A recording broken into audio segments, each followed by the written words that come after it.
Yeah, I mean the COVID safety plan is obviously has to cover a lot of players, from our grassroots community players all the way to our premier teams.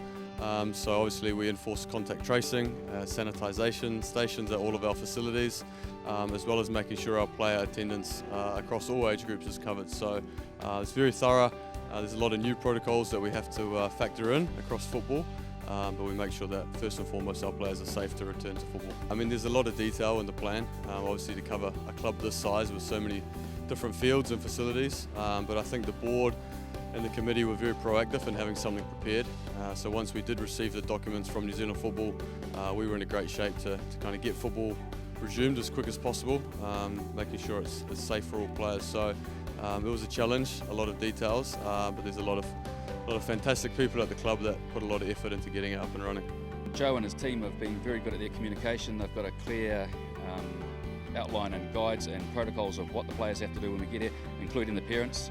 It's been a long time coming, but Joe and the team here at Auckland United have been very, very good at keeping players motivated in the lockdown, and now they've got the protocols in place and we're allowed back out onto the field.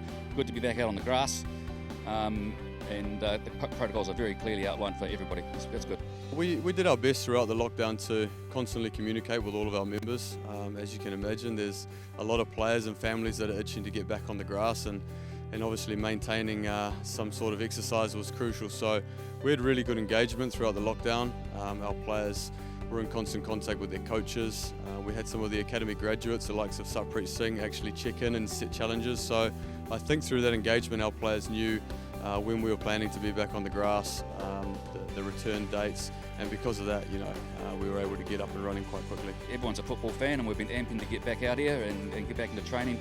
And like I said earlier, the clear guidelines behind how they can interact and how they can train has been clearly outlined, and we're more than comfortable. The kids wanted to get back, the coaches wanted to be back on the grass, and once we had everything communicated to the players, they were itching. So I think we had one player not here on the first Monday back. The club did have a two-stage return to football plan, which was to see the men and women's premier teams and also the club's academy get back.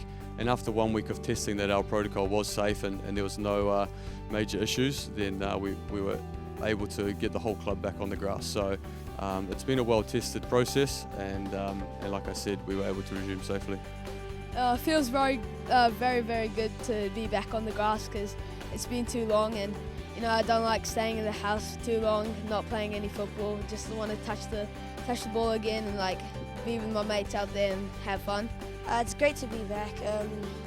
I am just happy to be with my friends again, kicking the football, making great combinations with tiki-taka football and everything. It's great. The players at the club are itching to get back.